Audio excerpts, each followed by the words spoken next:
I should probably tell you something now, just to get it out of the way. I hate jazz. Are you okay? What do you mean you hate jazz? Just means that when I listen to it, I don't like it. Yeah, but it's such a blanket statement you don't like jazz. What are you doing right now? Nothing.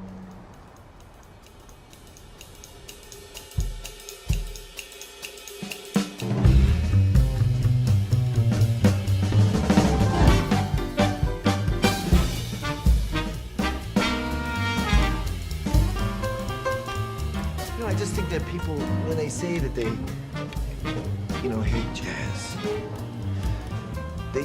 they don't have context. They don't know where it comes from. Jazz was born in a little flop house in New Orleans, and it just because people were crammed in there, they spoke 5 different languages, they couldn't talk to each other. The only way they could communicate was with jazz. What about Kenny G? What? What about Kenny G? I mean, what about elevator music? Jazz music that I know. What about it? For my life. I find it relaxing. It's not relaxing. It's not. Sidney Bechet shot somebody because they told him he played a wrong note. That's hardly relaxing. Even where I grew up, there was this station called Jazz 103. And people would just put on that station when they had a cocktail party. And everyone would kind of just talk over it. I know. That's the okay. So I think that's part of the problem is that you can't hear it. You have to see it. You have to see what's at stake. I mean, look at these fellas. Look at the sax player right now. He just hijacked the song. He's on his own trip. Every one of these guys is composing, they're rearranging, they're writing, and they're playing the melody. And now look, the trumpet player. He's got his own idea. And so it's conflict, and it's compromised, and it's new every time. It's brand new every night. It's very, very exciting.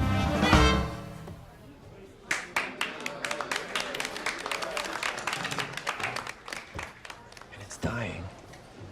It's dying, man. It's dying on the vine. And the world says, let it die. It had its time.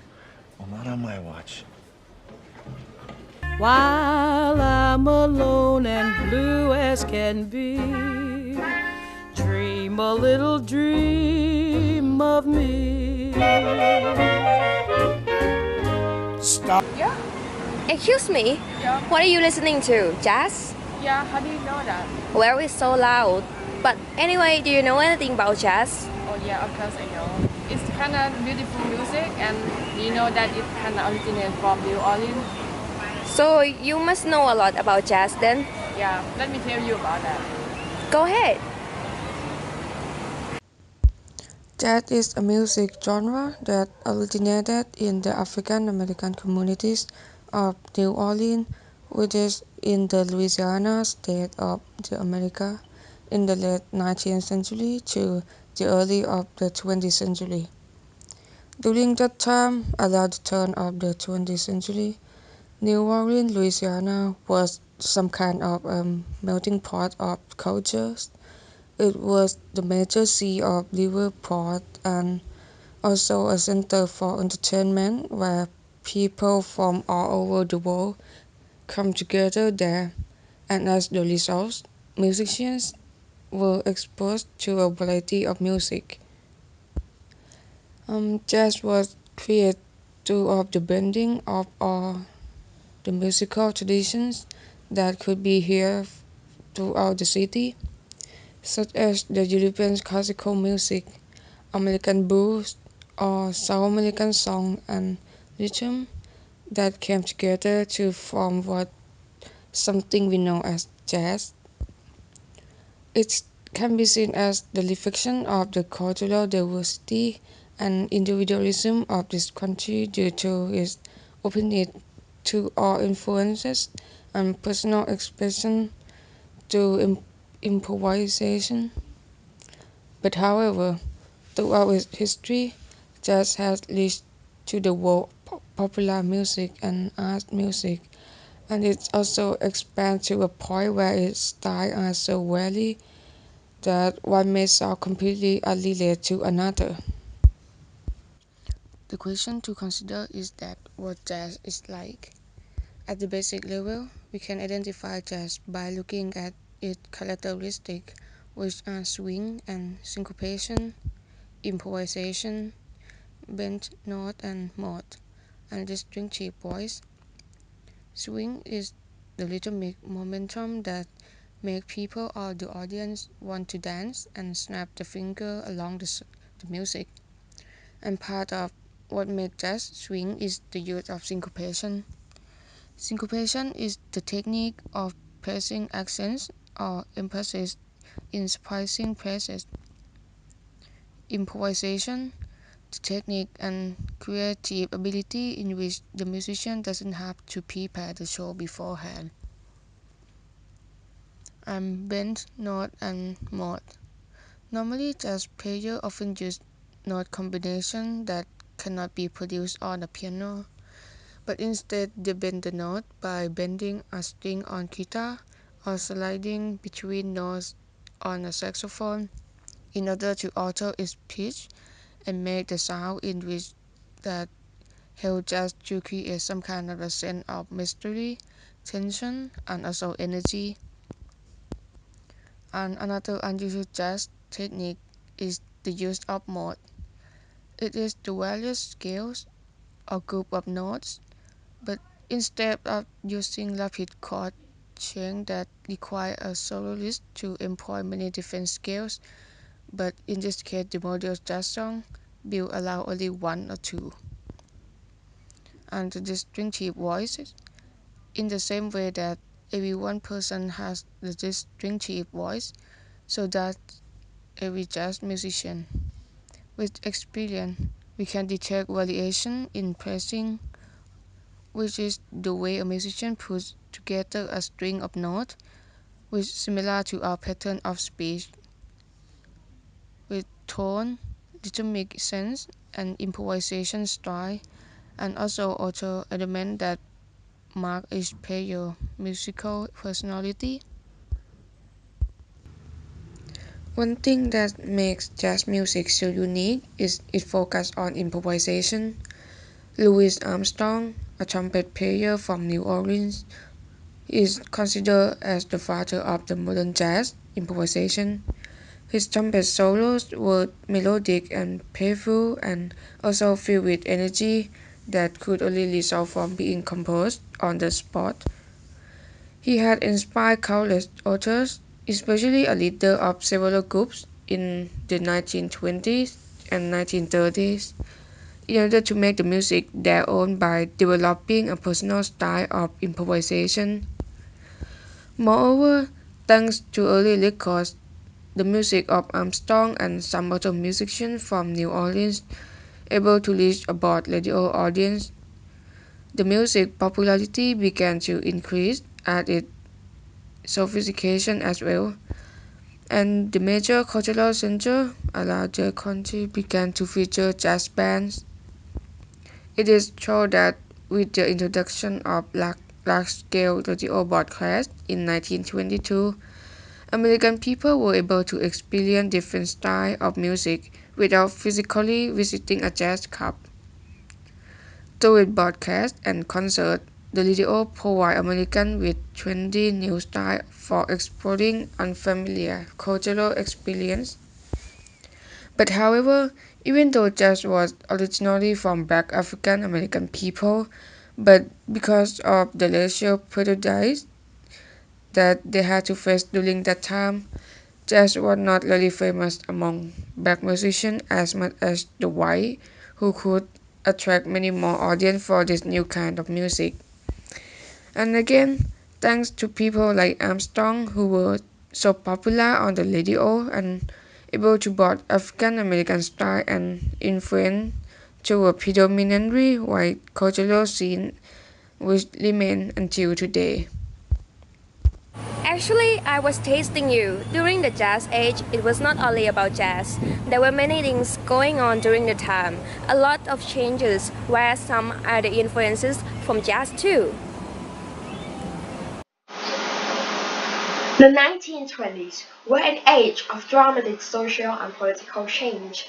For the first time, more Americans lived in cities than on farms. The nation's total wealth more than doubled between 1920 and 1929, and this economic growth swept many Americans into an affluent but unfamiliar consumer society. People from coast to coast bought the same goods, thanks to nationwide advertising and the spread of chain stores, listened to the same music, did the same dances, and even used the same slang. Many Americans were uncomfortable with this new urban, sometimes racy mass culture. In fact, for many, even most people in the United States, the 1920s brought more conflict than celebration. However, for a small handful of young people in the nation's big cities, the 1920s were rolling indeed. The New Woman. The most familiar symbol of the roaring 20s is probably the flapper, a young woman with bobbed hair and short skirts who drank, smoked, and said what might be termed unladylike things. In addition to being more sexually free than previous generations, in reality, most young women in the 1920s did none of these things, though many did adopt a fashionable flapper wardrobe. But even those who were not flappers gained some unprecedented freedoms. They could vote at last.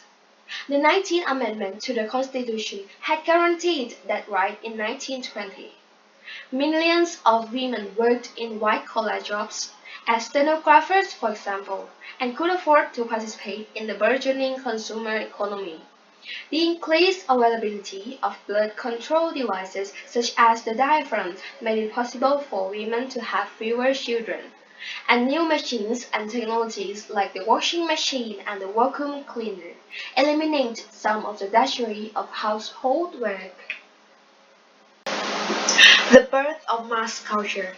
During the 1920s, many Americans had extra money to spend, and they spent it on consumer goods such as ready-to-wear clothes and home appliances like electric refrigerators. In particular, they bought radios. The first commercial radio station in the U.S., Pittsburgh's KDKA, hit the airwaves in 1920. 3 years later, there were more than 500 stations in the nation. By the end of the 1920s, there were radios in more than 12 million households. People also went to the movies. Historians estimate that by the end of the decade, 3/4 of the American population visited a movie theater every week. But the most important consumer product of the 1920s was the automobile. Low prices. The Ford Model T costed $260 in 1924, and generous credit made cars affordable luxuries at the beginning of the decade. By the end, they were practically necessities. In 1929, there was one car on the road for every 5 Americans. Meanwhile, an economy of automobiles was born. Businesses like service stations and motels sprang up to meet drivers' needs. Cars also gave young people the freedom to go where they pleased and do what they want. Some pundits called them bedrooms on wheels. What many young people wanted to do was dance. The charlestons, the cakewalk, the black bottom, the flea hop. Jazz bands played at dance halls like the Savoy in New York City and the Aragon in Chicago. Radio stations and phonograph records, 100 million of which were sold in 1927 alone, carried their tunes to listeners across the nation. Some older people object to jazz music's vulgarity and depravity, and the moral disasters it supposedly inspired. But many in the younger generation loved the freedom they felt on the dance floor. Prohibition.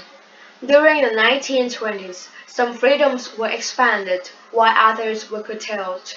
The 18th Amendment to the Constitution, ratified in 1919, had banned the manufacture and sale of intoxicating liquors. And at 12 a.m. on January 16, 1920, The Federal War State Act closed every tavern, bar, and saloon in the United States. From then on, it was illegal to sell any intoxication beverages with more than 0.5% alcohol. This drove the liquor trade underground. Now people simply went to nominally illegal speakeasies instead of ordinary bars, where it was controlled by bootleggers, racketeers, and other organized crime figures such as Chicago gangster Al Capone. Capone reportedly had 1,000 gunmen and half of Chicago's police force on his payroll. To many middle-class white Americans, prohibition was a way to assert some control over the unruly immigrant masses who crowded the nation's cities. For instance, to the so-called Jews, beer was known as Kaiser brew. Drinking was the symbol of all they disliked about the modern city, and eliminating alcohol would, they believed, turn back the clock to an earlier and more comfortable time. The Cultural Civil War. Prohibition was not the only source of social tension during the 1920s. The great migration of African Americans from the southern countryside to northern cities and the increasing visibility of black culture, jazz and blues music for example, and the literary movement known as the Harlem Renaissance discomfited some white Americans. Millions of people in places like Indiana and Illinois joined the Ku Klux Klan in the 1920s. To them, the Klan represented a return to all the values that the fast-paced city slicker Rolling Twenties were trampling. Likewise, an anti-communist Red Scare in 1919 and 1920 encouraged a widespread nativist or anti-immigrant hysteria. This led to the passage of an extremely restrictive immigration law, the National Origins Act of 1924, which set immigration quotas that excluded some people, like Eastern Europeans and Asians, in favor of others, like Northern Europeans and people from Great Britain, for example. These conflicts, what one historian has called a cultural civil war, between cities dwellers and small-town residents, Protestants and Catholics, blacks and whites, new women and advocates of old-fashioned family values, are perhaps the most important part of the story of the Roaring Twenties.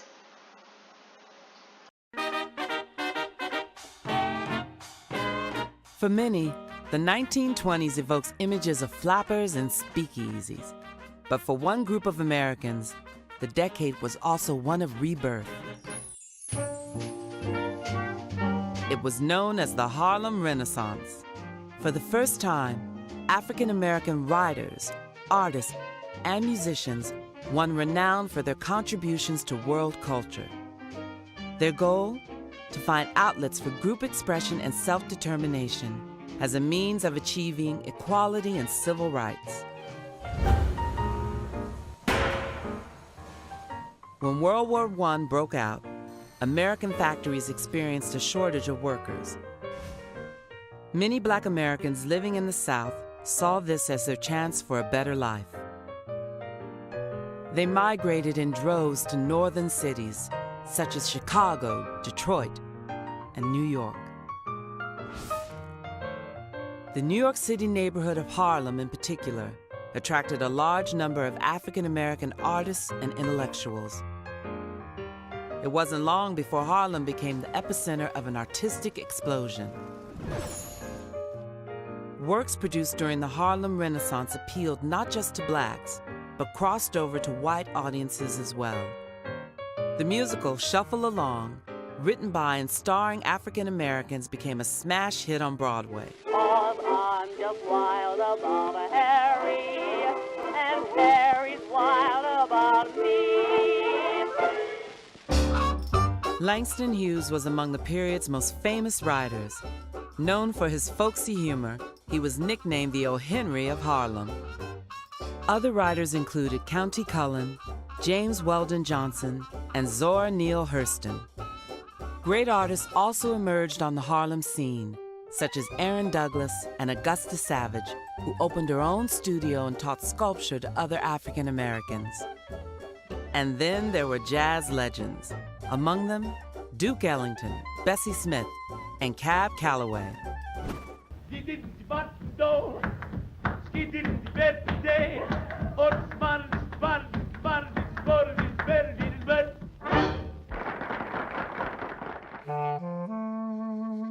After the stock market crashed in 1929, the country fell into the Great Depression, and the Harlem Renaissance began to fade. But by then, the movement had already forged a path for future generations and ushered in a new era in American culture and politics.